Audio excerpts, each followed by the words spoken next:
Olá, turma, tudo bem com vocês? Vamos dar início então em mais uma aula da nossa disciplina de farmacologia, muito bem? Então, hoje vamos falar um pouquinho da introdução desse assunto, introdução dessa disciplina que a gente chama de farmacologia. Entender um pouquinho o que é a farmacologia, como ela funciona, como ela desempenha aí no nosso dia a dia, nas nossas vidas, né, dentro do ambiente intra-hospitalar, certo? Então, é muito importante o empenho de todos. Não é uma disciplina tão fácil, não é uma disciplina assim que a gente tem uma desenvoltura assim acentuadamente legal, tá? Então, ela exige muito de nós para que conseguimos compreender, para que conseguimos aí estar de acordo com a disciplina, de acordo aí com o necessário para a aprendizagem, tá? Então, por isso é muito importante que vocês estejam atentos, façam anotações, tirem as dúvidas, tá? O quanto antes, o quanto necessário, da melhor forma possível para isso, tá bom? Então, sem mais delongas, a gente vai iniciar falando um pouquinho dos conceitos básicos, né, da nossa farmacologia, tá bom? Então, qualquer dúvida, a gente tira na nossa aula ao vivo. Então, farmacologia aqui tá um, mas é dois, não se preocupem, foi um pequeno erro de digitação. Na hora de postar para vocês eu vou corrigir isso, tá bom? Então vamos lá, de uma forma bem breve, relembrando os termos que provavelmente vocês já devem ter visto em farmacologia um, tá? É uma revisão básica, mas se, né, em algum ponto ficou alguma linha solta, a gente compensa agora em farmacologia 2. Então, a farmacologia ela é o estudo de substâncias que vai atuar no ser vivo. Ela vai modificar de alguma forma a maneira de suas funções. Então, esse é o objetivo, né, da farmacologia. Então, a farmacologia ela vai fazer esse estudo desses fármacos, desses remédios, dessa substância, dessa droga, que de alguma forma vai atuar nesse meu organismo nas suas funções, ou vai inibir, ou vai fazer com que funcione corretamente, de alguma forma ela vai agir sobre isso, tá? A título de conhecimento, a aspirina ela foi a primeira droga sintética produzida em laboratório, tá? Então as drogas anteriormente que tinham são drogas, né, naturais, uma droga que partiu desde o zero, e podemos dizer assim, a sua produção foi a aspirina. Então é a droga mais antiga que temos no mercado e utilizada até hoje. Claro que aí com algumas evoluções na sua composição e fabricação. O estudo então sugeriu, devido à vontade do homem de tomar algo que aliviasse a dor e prolongasse a sua vida. Então, um homem, né, dotado da sua inteligência dada por Deus, ele teve, né, esse anseio, esse desejo, e aí a partir disso que surgiu a farmacologia, esse estudo, né? Através dessa vontade de aliviar a dor, de prolongar a vida, com algo que de certa forma iria trabalhar e atuar aí no curso das doenças e tudo mais durante a vida desse indivíduo. Conceitos básicos, então, em farmacologia, a gente vai ter farmaco, medicamento, remédio, droga. Então, são conceitos básicos que devemos saber para quando seja pronunciado já fazermos a devida associação. Então, um fármaco ele é uma substância química de estrutura definida, tá, que produz um efeito benéfico. Então, quando falamos de fármacos, é algo que vai trazer benefício, ele vai produzir um efeito benéfico nesse meu organismo, tá? Então, ele vai ser algo formado por uma substância química e vai ser definida a sua estrutura. Então, assim, não tem nada dentro desse medicamento, desse fármaco, tá? Que ele vai fazer a ação que eu não conheço, tá? Então todos eles são produzidos em laboratórios de conhecimento pelo homem de toda a sua cadeia de estrutura. Já a droga é uma substância que é capaz de alterar uma função fisiológica e pode ter um efeito benéfico ou maléfico. Enquanto o fármaco ele só produz efeitos benéficos, a droga já tem esses dois efeitos, tá? Então a droga ela pode causar esse efeito benéfico muitas vezes, mas também maléficos. Vai depender geralmente da dose administrada e do tipo de substância que é. Algumas substâncias também só trazem malefício. Então essas substâncias elas são capazes de alterar uma função fisiológica desse organismo, tá? Então alguma função que o próprio organismo de forma natural ele produz, né? Então, essa droga ela vai alterar isso de certa forma.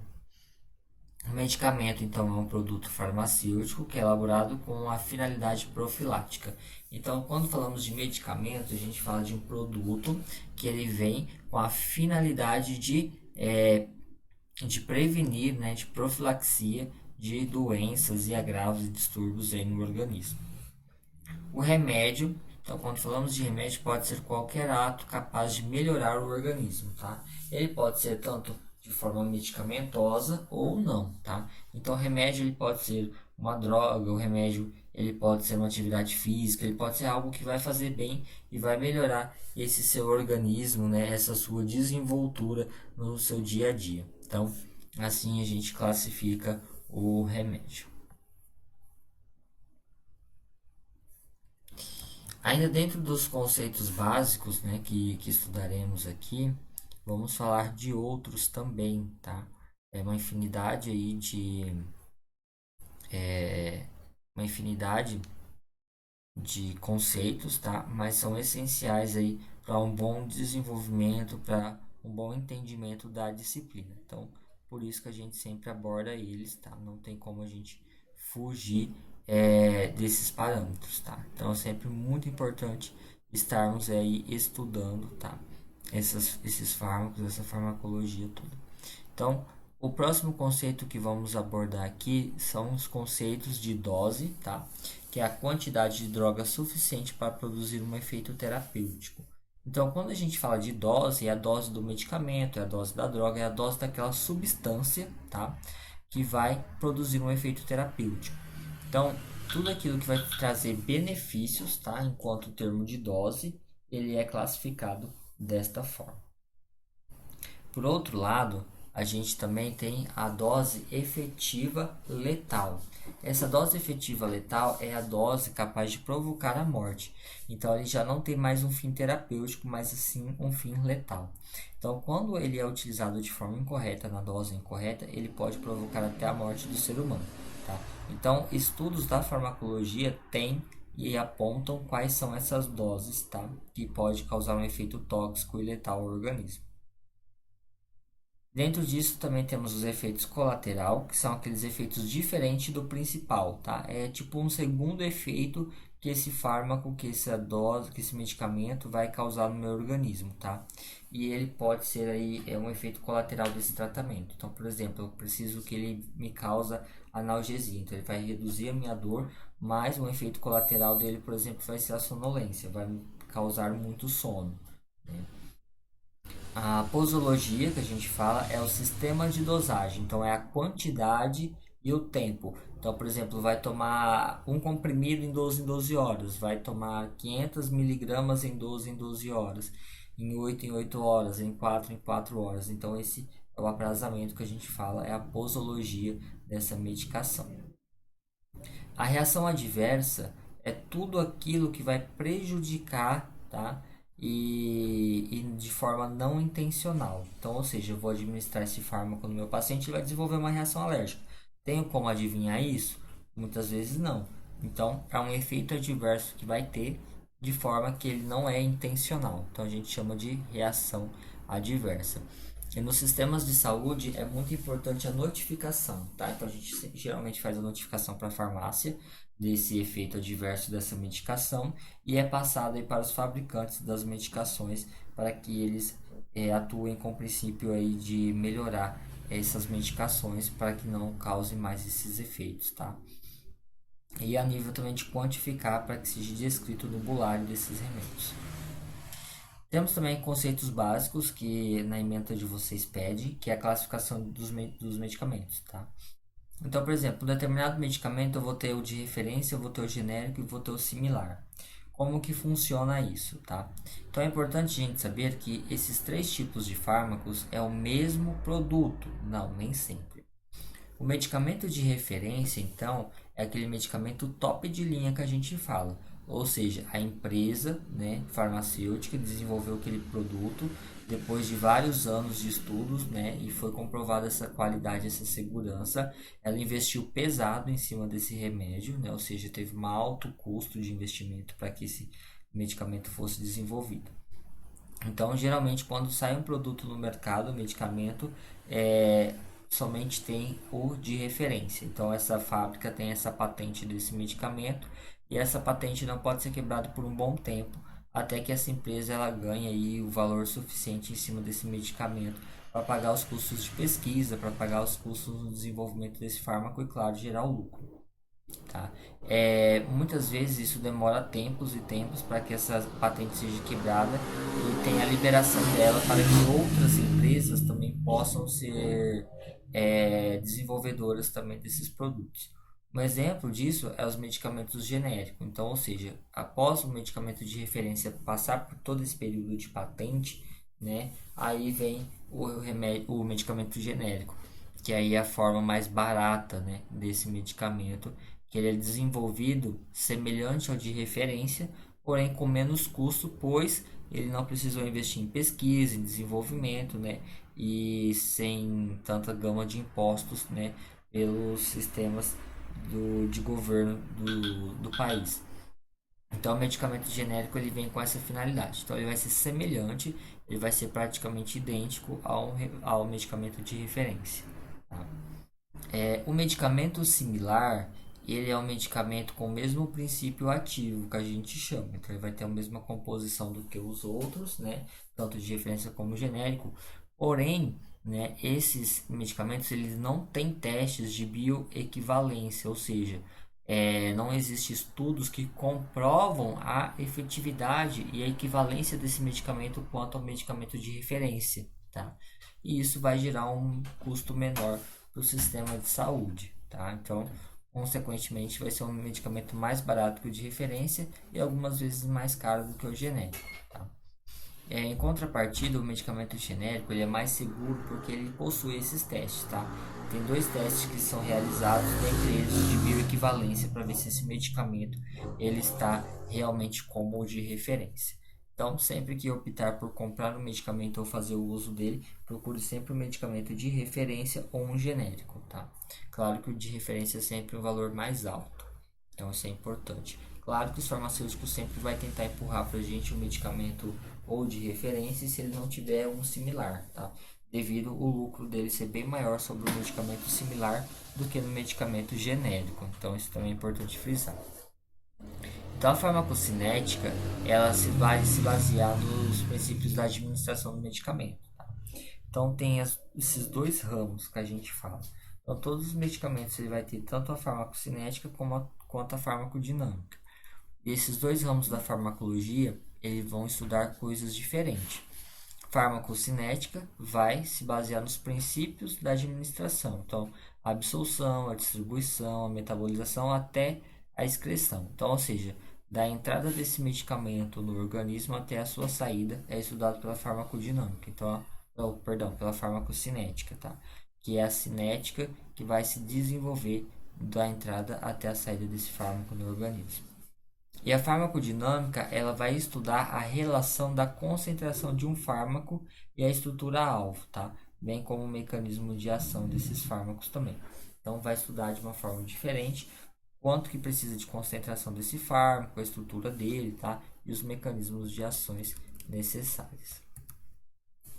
Então, começando pela farmacocinética, a gente vai falar um pouquinho da absorção das drogas. Então, tem várias formas dessas drogas ser absorvida pelo organismo, tá?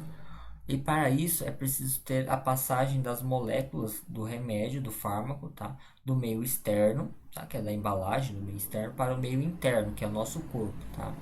E aí cair até a corrente circulatória e que vai fazer propriamente o efeito desejado. E tudo isso é influenciado por quatro fatores diferentes que a gente pode citar aqui, tá? Um efeito, o fator disso é a via de administração. Então, tem vias que a gente vai ver que são mais eficientes do que outra, só que por vezes pode ser menos segura do que as outras. A forma farmacêutica disso tudo, ou seja, a forma que esse meu remédio vai apresentar. Se ele é comprimido, se ele é líquido, se ele é endovenoso, se ele é um xarope, como que ele é. A lipossolubilidade é a capacidade desse fármaco se dissolver em gordura, tá? Em tecido lipídico. E o grau de ionização também desse fármaco. Então, sobre as vias de administração, a grosso modo, né, provavelmente vocês já devem dominar todas elas, a gente sempre começa falando dessas classificações. Uma dessas classificações são as vias de administração enterais que a gente fala. Tem também as parenterais. As enterais são todas aquelas que vão sofrer o efeito de primeira passagem, tá? O efeito de primeira passagem é quando esse fármaco ele vai sofrer uma ação até ele passar, tá, de um meio externo para o meio interno. Então, nesse processo de passagem até chegar na corrente sanguínea, ele sofre esse efeito e vai diminuir a concentração. Então, por exemplo, se eu tomo 500 miligramas de pirona, né? Então, essas 500 miligramas não vai estar totalmente disponível no meu sangue, mas sim uma quantidade bem menor devido a esse efeito de primeira passagem, se isso for administrado pelas vias enterais. Se essa mesma medicação for administrada por uma via parenteral, só que também sobre outra forma, que não tem como eu administrar um medicamento de via oral pela via endovenosa, por exemplo, que é uma das vias parenterais, esse medicamento ele pode estar 100% biodisponível já e com um efeito bem mais rápido, que a gente vai ver o porquê mais à frente. Então, a forma enteral mais comum, né, e os medicamentos mais comuns que a gente tem é a forma oral. Ela é a mais comum, ela é segura também, tá? E administrada pela boca. A absorção dela também é bem mais lenta do que outras vias, sofre esse efeito de primeira passagem, que a gente já falou que ele é. E a contraindicação dessa via é somente se esse paciente ele tiver vômito ou tiver alguma irritação gastrointestinal que tenha contraindicação dessa medicação, tá? Do contrário, ele pode fazer o uso aí normalmente dessa medicação que não tem outra contraindicação. É seguro, né, por sofrer efeito de primeira passagem, por ser uma absorção lenta, esse indivíduo ele tem menos chance de se intoxicar. Outra via parecida é a via sublingual, tá? Ela tem uma absorção mais rápida e não sofre efeito de primeira passagem, essa via, tá? Então, a ação completa de absorção, ela é esperada nos 30 primeiros minutos, tá? Então, ou seja, coloquei um medicamento sublingual, só medicamentos que têm recomendações para essa via, claro, não é qualquer comprimido, qualquer medicação que eu posso colocar via sublingual, tá? Ele vai ter uma absorção completa desse fármaco, tá? Pela essa via. Claro que aí a farinha, né, os ingredientes desse comprimido, eles têm que ser especial para isso também, tá? Depois que eu faço isso, para mim ter uma absorção completa, eu tenho que esperar 30 minutos para ingerir qualquer tipo de coisa, tá? Para mim não correr o risco de tirar esse fármaco da via sublingual e passar para a via gastrointestinal, que é pela via oral, tá bom? Então isso também é importante. Por que nessa via não acontece efeito de primeira passagem? Porque nessa via o fármaco ele não tem que sair da sua forma para passar para outra. Então ele já cai diretamente nos vasos sanguíneos, que essa região da boca é altamente vascularizada, tá? Então ele não sofre nenhum tipo de alteração para passar, né, da boca para o sangue, já vai direto, não tem efeito do sistema gastrointestinal. Outra via de administração é a via retal, não é muito utilizada, tá, atualmente, por ser mais incômodo, não ser uma via de fácil acesso, né? E essa via é utilizada somente para pacientes que estão inconscientes ou que estão com muito vômito, não conseguem deglutir, no caso de criança. É uma administração incômoda, pode causar irritação na mucosa retal também, e ela sofre um efeito de primeira passagem de 50%, ou seja, tudo que eu administrar por essa via, somente 50% vai estar disponível no meu sangue, tá? E isso, de certa forma, não é interessante. Quanto mais disponível, melhor vai ser o efeito. Mas também, claro que o meu cálculo de concentração tem que ser menor, porque senão pode ficar tóxico essa medicação. As vias parenterais diretas que a gente fala. Então, são aquelas vias que eu vou ter uma absorção praticamente completa desse fármaco. Ele vai ter uma aplicação rápida e uma disponibilidade mais rápida do que a via oral.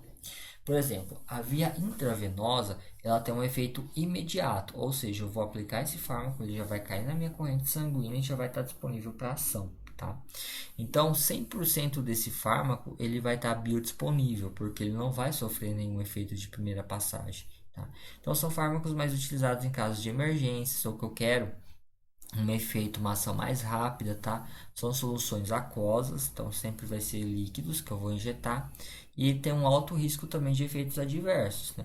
Então são mais, como eu posso dizer assim, eles têm um efeito mais rápido, têm uma biodisponibilidade mais rápida no sangue, né?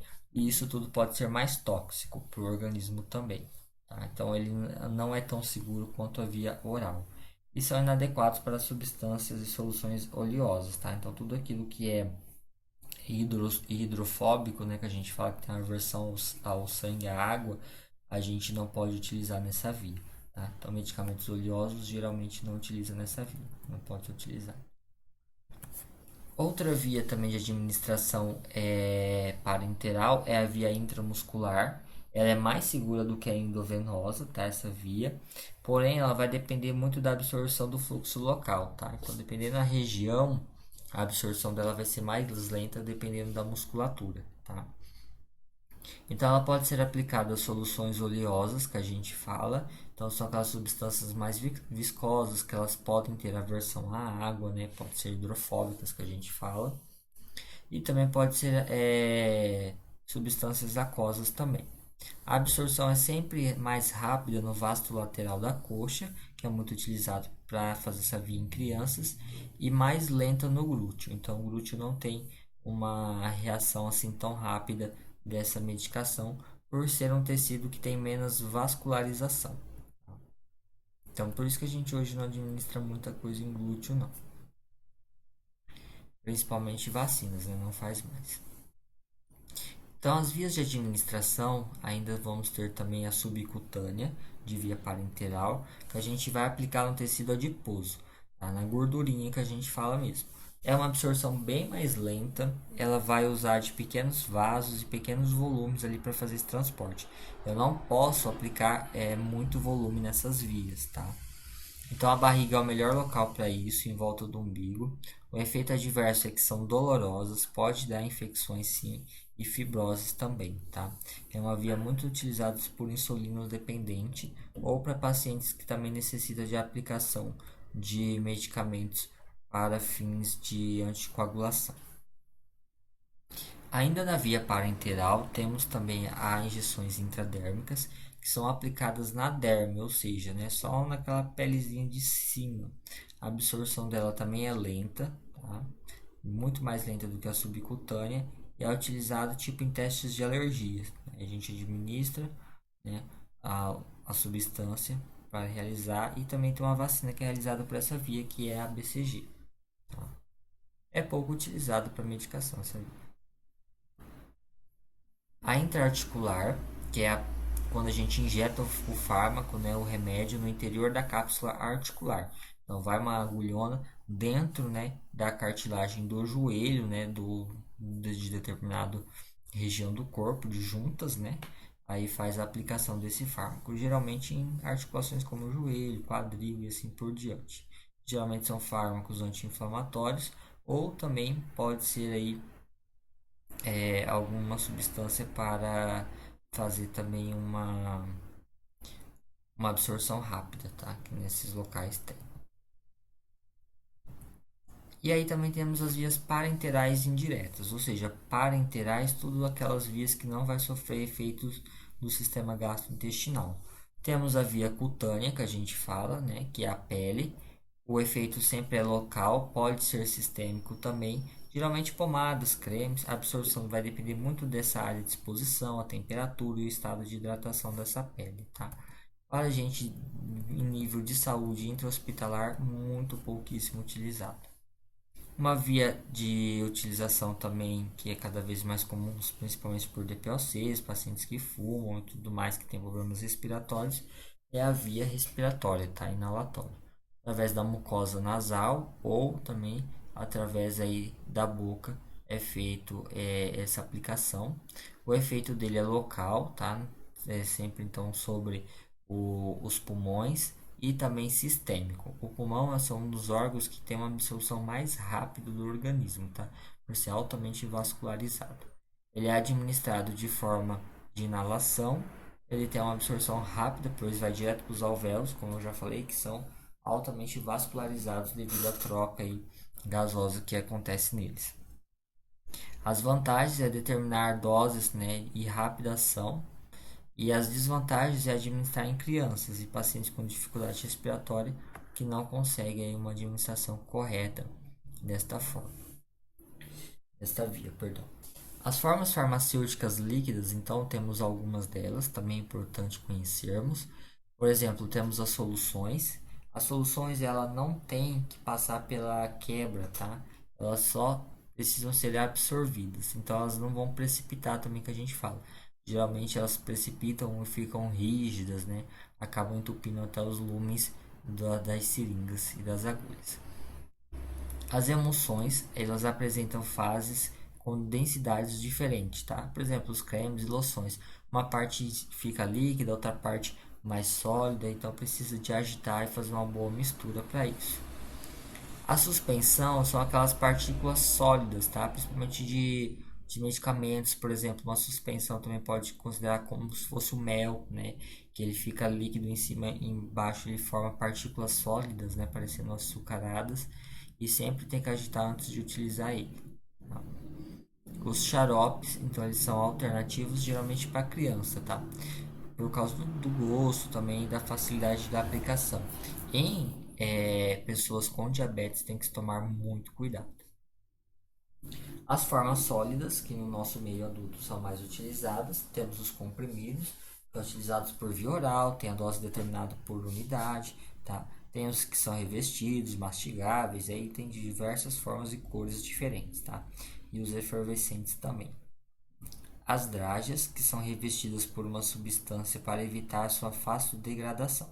Então isso acontece porque muitas vezes esses medicamentos eles começam a sofrer sua degradação antes mesmo de chegar no sistema gastrointestinal, ou seja, no estômago, tá? Então elas são revestidas para dificultar essas ações e ações de substâncias também que podem inativar essa droga até chegar no seu local de ação. As cápsulas são revestidas por uma gelatina mole ou às vezes dura, que em contato muitas vezes com a saliva ela já começa a se decompor. O supositório, que é por via retal, né, que é muito utilizado em crianças, pacientes em coma ou com muito vômito. Formas farmacêuticas semissólidas são pomadas, pastas, géis e pastilhas também, que são considerados semissólidos, mas pouco utilizados. Falar um pouquinho da lipossolubilidade, tá? Que é a capacidade desse fármaco ser lipossolúvel ou não, tá? A capacidade que esse fármaco tem de ser lipossolúvel é muito importante, porque ele tem que passar pelas membranas das células. E essas membranas das células, elas são formadas por uma camada lipoproteica que a gente fala, tá? Então, se esse fármaco ele não é solúvel em lipídios, ele não é solúvel, né, nesse meio, ele tem uma dificuldade maior de atravessar essas camadas, essas barreiras e entrar diretamente dentro das células, tá?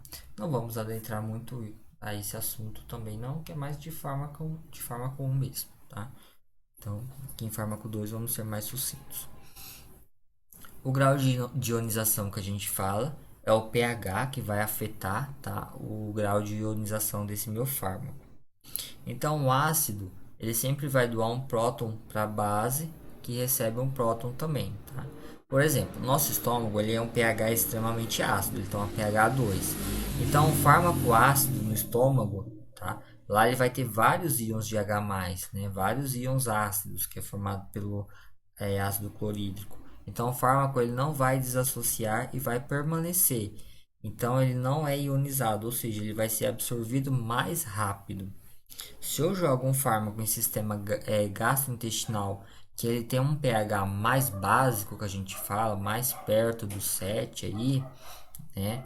Esse valor, a gente fala que esse fármaco, quando ele chegar lá no intestino, ele vai ter um pH básico com muito ácido nesse local, tá?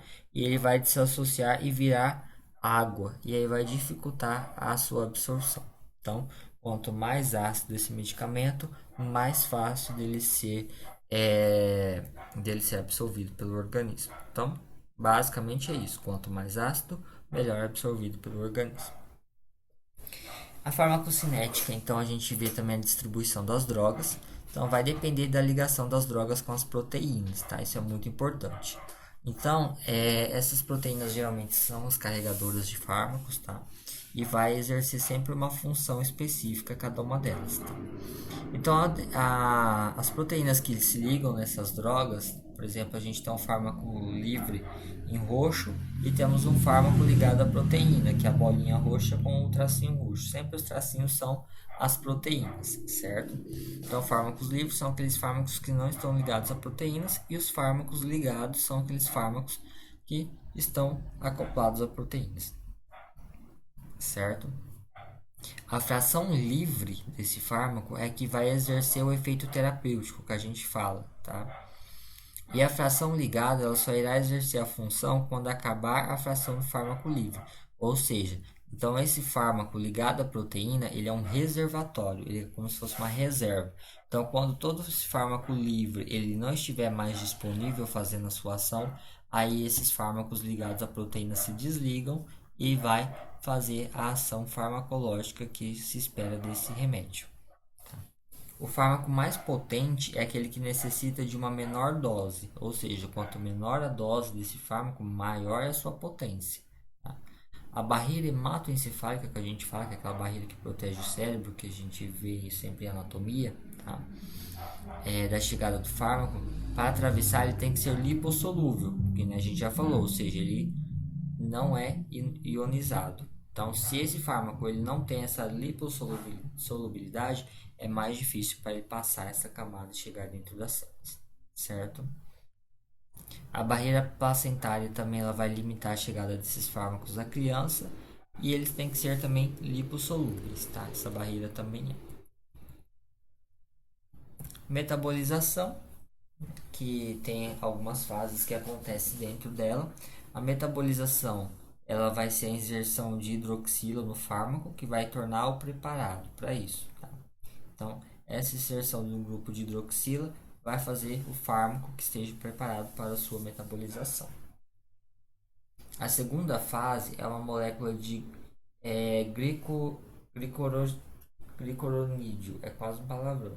O glicoronídeo se liga à hidroxila e vai tornar o fármaco inativo. Tá?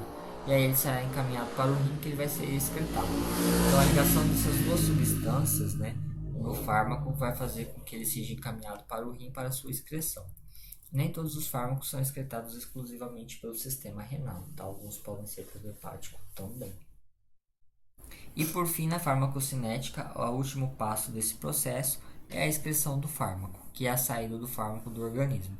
A renal é a mais comum, tá? Pode ocorrer através aí da filtração glomerular, que provavelmente vocês devem ter visto em anatomia e fisiologia do sistema renal. 20% ocorre dessa forma, tá? Então ele é excretado através da filtração da urina. Tem a secreção tubular, que ela também é comum e não interfere estar ligado ou não à proteína plasmática. Então, nem o tamanho da molécula. Independente desse fármaco estar ou não, ele vai ser excretado 80% quando ele chegar lá na parte tubular desse sistema de filtragem renal. Tá? E a reabsorção desse fármaco, ele pode ser absorvido durante o processo de excreção, ele vai depender do pH dessa minha urina. Se a minha urina estiver bem ácida ou básica, vai interferir significativamente nessa reabsorção do fármaco. Então, para um fármaco agir, ele tem que se ligar a uma substância receptiva. Então, aqui a gente fala muito de sistema chave-fechadura, tá? Um fármaco ele não vai chegar lá e fazer o efeito dele livre do sangue, não. Ele vai ter que se ligar a uma substância, a um receptor, dentro, geralmente nível celular, um receptor dentro dessas células, tá? Ou fora delas, que vai fazer uma determinada ação, que vai produzir uma substância, ou vai desencadear uma ação nessas células. Então, eles são classificados como dois tipos, que são as substâncias específicas e os inespecíficos. Os fármacos de ação inespecíficas, eles não possuem um sítio de ligação, ou seja, eles não vão precisar de um receptor. Tá? A interação deles são inespecíficas. Com ele vai se ligar várias substâncias causando um efeito adverso. Então, por exemplo, o antiácido, os agentes quelantes, o sulfato de magnésio, tá? Então, vamos focar aqui no antiácido e no sulfato de magnésio, que são os mais conhecidos. Então, eles não precisam de um sítio ativo. Ele simplesmente vai agir sobre aquele pH ácido que vai estar o meu sistema gastrointestinal, tá? Deixando ele mais básico. E já os fármacos de ações específicas, como o nome já diz, ele precisa de um receptor específico, tá? Pode ser que ele vai atuar em vários órgãos que contêm esse mesmo receptor e assim também causar um efeito adverso. Então, cada fármaco vai ligar num receptor específico, tá? Por isso que ele tem efeitos específicos sobre o organismo também.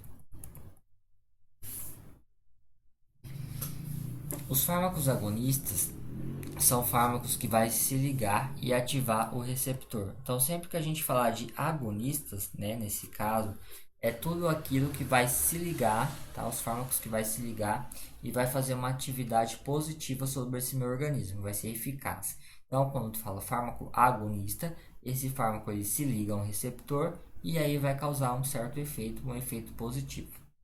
Temos o pleno ou o total. Gente, não precisa se matar por causa disso, tá? O fármaco vai se ligar e ativar o receptor e causar 100% de resposta. Então, esse é o total, certo? Eficiência 1. E tem o parcial, que é o fármaco que vai se ligar e ativar o receptor e vai causar uma resposta submáxima que a gente fala, que é uma resposta menor, tá? Ele não vai ficar muito tempo ligado nesse receptor, logo ele se solta, se desliga e é degradado. E o inverso, ele vai se ligar no receptor e vai inativar, tá? Ou seja, esse fármaco vai fazer o efeito contrário. Se eu tenho uma substância em excesso desse meu corpo, ele vai fazer com que essa substância não se liga nessas fechaduras, né, no sistema chave-fechadura, e dessa forma aí não vai fazer nenhum efeito colateral, nenhum efeito indesejado. Se liga, mas ele não vai ativar então esses receptores, certo? Eles só vão ficar lá ligados, evitando que outras substâncias se ligam e produzam algum efeito indesejável. Temos os receptores competitivos, que eles vão sempre competir com o agonista, tá? Pela ligação com o receptor. Então, o que estiver em maior concentração vai se ligar de forma mais fácil e vai exceder o efeito. Tá? O não competitivo ele vai se ligar e não ativa o receptor. Então, ele vai promover uma ligação irreversível, ou seja, aí depois não consegue nenhum outro se ligar dessa forma nesse local e aí causar um efeito aí colateral que a gente pode se dizer, certo? Então, a respeito da farmacologia introdutória seria mais isso. Espero que todos tenham aproveitado a aula. Qualquer dúvida estamos à disposição. E, como eu disse, venham preparados, que o conteúdo é um pouquinho denso, mas nada que não consiga aí superar e passar por cima, não. É bem tranquilo a parte final do conteúdo também, tá? Mais à frente vamos ver alguns outros conteúdos mais específicos da farmacologia e do uso intra-hospitalar. Um grande abraço, espero que tenham gostado e